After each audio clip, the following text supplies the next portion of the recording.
Right, we are recording. My nose has finally stopped bleeding. So, this is the latest edition of the Breaking420News.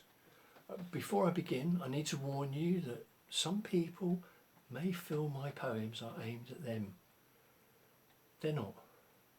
They are indeed emotive, as they're part of my art, but not personal, except to me. So try not to take it personally. It's just a poem. So, right, shutter, or what do they call that thing? Hello and welcome to Breaking420News. On this, the Valentine's Day edition to some, and the 6th anniversary of my meeting with Dr. Death. Today, 6 years ago, I was diagnosed with acute myeloid leukemia and given about 17% chance of survival. Well, what can I say but double figures, mate. What could possibly have gone wrong?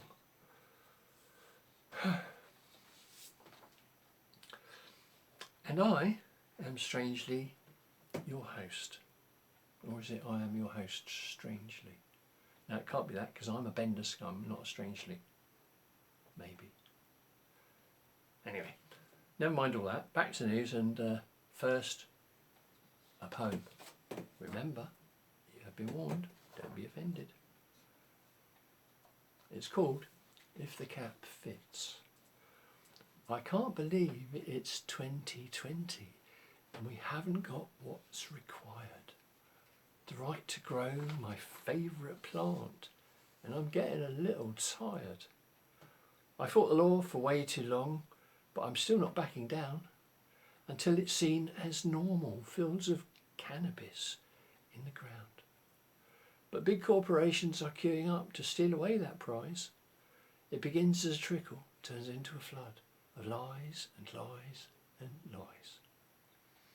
So don't be lulled by their gentle words. They only want one thing: the activists as puppets on the end of a very long string. With businesses calling all the shots, protesting will have no power. Then they can do whatever they like, which won't help free our flower. They'll ruin the bud and ruin the hash, the pound signs rolling as they pocket their cash. I would, if we lived in a fairer world, be willing to compromise, but I'm not giving up my freedom for another bunch of lies. I'm an activist and anarchist, so refuse to be a shopkeeper. And I'm also not a window dresser and always look much deeper. Now don't get me wrong, I don't need to be told. I know they are necessary, but first see what unfolds. If you dilute what you do and accept their corporate backing, I'll never apologise when I say the words, your integrity is lacking. You may not want to hear this, you may just shut it out. And tell me that I'm full of shit and it's bullshit that I spout. You may think that compromise is the way to get this done. Don't bother to listen because you know best, but I guarantee you're wrong. However, I'll still continue to fight this war myself and leave the shop for those who want to fill their corporate shelf. I know that there are many that feel the way I do. I'll stand with them with my head held high. You do what you must do. Some call it weed, some call it bud, some call it cannabis. Some say that CBD is the best, but they just take the piss. Some of us have fought for years while others are just posing. Some of us try to open doors while other doors are closing. So hear me, cannon warriors who fight for what is right. Don't be fooled by the corporate sham. It's golden crusted shite.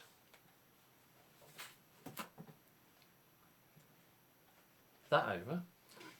Starting in the UK with recent high-profile court cases, Monday the 10th, 61-year-old Angus pensioner Patricia Montgomery was in court for cultivation of cannabis for health reasons, admitted guilt and is due back next month for sentencing.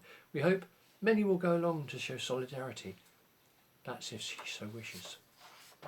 Members of the newly formed court support group went along to support on Tuesday the 11th Jim Harwood, who appeared in Swansea. He pleaded not guilty as he is a conscientious objector to the law, which to us seems legit in this war on our community and lifestyle choices. During the day, it was announced that Gary Yald's court hearing had been brought forward to the day after. More of that in a second. A widower caught growing 50 cannabis plants says he was prepared to go to prison to ease his dying wife's suffering. Stephen Hakes was turning the plants into cannabis oil after seeing the positive impact it had on his wife Caroline, who was just 56 when she died of a tumour in her head 3 years ago. Magistrates sentenced Mr Hakes to a 16-week curfew from 10 p.m. to 7 a.m, as well as £85 costs and £90 victim surcharge. Victim surcharge? Somehow that sounds like they got that a bit skew-if. No victim, no crime. Apart from that, as far as I can see, Mr Hakes was the only victim in this whole effort. Wednesday the 12th. Leaving little time for people to rally round him, nevertheless, Gary Yald's hearing was attended by several members of the court support group, along with Gary's mother. Gary decided to plead guilty rather than, as was inferred, risk further time in prison. We hear perhaps Gary's mantra could be jail, bail, licence or tag. It seems that many people in the dock for cannabis offences are being bullied into pleading guilty by those who are supposed to be acting in their interest while actually continuing to follow outdated, often cruel laws. Cruel because people die because of prohibition. This week, the human rights activist group, We the Undersigned, finally got mentioned in the mainstream media in the Daily Mirror story of 79-year-old Tony Bevington from Cornwall, as he is a member of the group. The former teacher believes he would be dead without his cannabis oil, which is of course illegal under our current hypocritical legal system, where it appears cannabis is illegal if you can pay for a private prescription, because the likelihood of getting it on the NHS are on a par with finding fairies at the bottom of your garden. Phil Monk of the WTU asked where the harm was in those with less finances growing cannabis rather than using the illegal marketplace. So, licensed cannabis is safe and allowed, but the unlicensed cannabis is dangerous and you'll get arrested. Amazing that just a bit of bureaucracy can make something safe. That in itself is modern day magic. So, either you call their bluff, if you can, and plead not guilty, with the likely outcome of it ending up not in the public interest, or you plead guilty under coercion and accept whatever punishment they deem suitable. Out in happier news, events taken from the website of CC Guide, run by Alan Buffery and Winston Matthews. London 420. Well, no doubt we know where a lot of people will be on April the 20th, in Hyde Park, of course. But also in Glasgow, they have their annual hemp stop on Glasgow Green. Glasgow, who knows? After 420. No doubt ending after 420. From 10 a.m. Got a bit sidetracked there, my brain went off. So I should slap myself in the face, I'll be back on track. Right, then on the 22nd there is a march from Trafalgar Square to Parliament, starting at midday and I'm sure again ending after 4:20. The march has been announced as being starting from St James Gardens, but it turns out that's a royal garden and my auntie Liz won't give us a permission for it even if we ask nicely. I'm pretty sure of that. So we're starting from Trafalgar Square. 20th of June, Bournemouth Cannabis Social Club will be having its second protestival from 1 p.m, venue yet to be announced, and Green Pride in Brighton in Preston Park on July the 18th to look forward to. These are some of the events coming up. There are more, but they haven't yet made it to CC Guide. Those like Borrowfest, of course, which we already know of. And there's a Know Your Roots in June, and PCB, I think, in June as well. The dates, can't remember off the top of my head, and I haven't written them down because I'm not a very good secretary, and as I am my own secretary, I should sack myself. But back to the news. Right. There is in 2 weeks, of course, the CBDB, DBD and hemp Expo at the NEC in Birmingham, with talks from businesses and members of various groups, along with all the shiny new stuff on the stalls.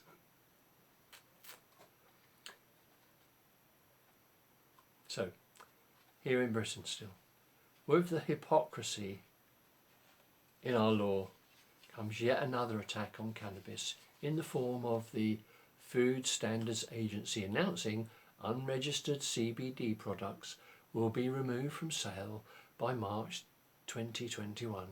Just another scare tactic by a government agency, or more prohibition bullshit. We'll have to wait and see. They recently announced that CBD is bad for your liver. Oh, you know, all of these things, who knows, but they really do push that cannabis is bad and dangerous for you. Full extract, full entourage cannabis oil is by far superior to just CBD on its own. Just CBD on its own would have to actually be extract, because if you have CBD from a plant, it will have THC in it. And Holland and Barrett are apparently selling CBD with far too much THC in it. So it's been suggested you go to Holland and Barrett. I'm not sure if I'm allowed to say that, but go to H&B, call it that, and we'll edit that bit out. We won't, because I don't know how to. Go along, buy yourself a bottle of CBD, give it to someone, and then hand yourself into the police to say, I have 2 bottles maybe. Say, I've just supplied one of these bottles to such and such. Obviously I'm a dealer because this contains too much THC in it, and maybe you should arrest me. And my supplier is in the high street and they're not moving.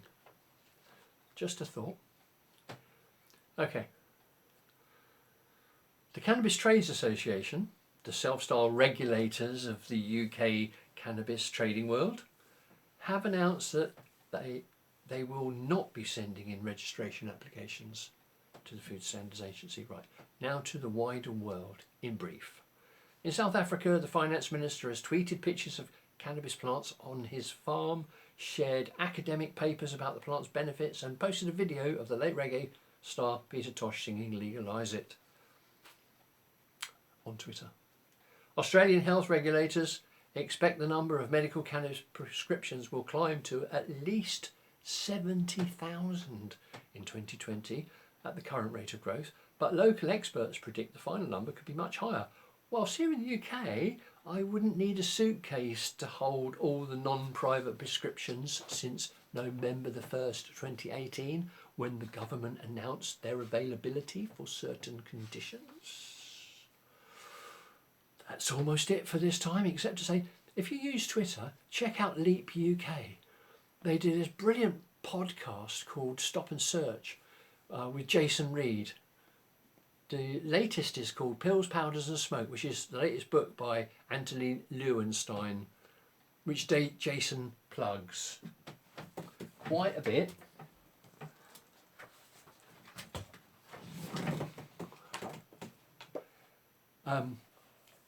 It's not this book, which I'm plugging, you know, blatantly there, up the top there. If I don't, you know the score. But Jason plugs that book. I read some of it. It isn't bad. It gives you a world view of the lawman side of the cannabis war. Anyway, that saved me getting a black eye from Phil Monk and Winston Matthews and Helen Buffrey. On the subject of furthering the campaign, check out Tyler Green on his weekly Friday show on YouTube, and Simba Carter on Medicated Mondays and other shows across platforms. See, I knew it was going to happen, platforms. Phil Monk in his weekly-ish WTU campaign update. And if you have a spare minute, my own YouTube channel, where all editions of Breaking420News can be found, along with some really bad poetry. News has just come in that Charlotte Coldwell has won her case in court, and now Billy will be prescribed cannabis on the NHS. This is a precedent. In light of this, JJ has posted in court support the idea of going to ask your GP for cannabis. More of this in further news in 2 weeks. If you have any items you feel would warrant getting into Breaking420 News, hit us up at undercover420 at benderscum.rocks. And finally, another poem. Unfortunately for you, it's long. You might zone out by the end of it. It's called CBD and Other Stuff. Looking at lots of recent news, I've noticed a different trend. Media talking about cannabis like prohibition is going to end. But I also see another side, and this is what worries me, a push for synthetic cannabinoids developed in factories, or maybe a laboratory made in a petrol dish. Something quite abhorrent and smelling worse than fish.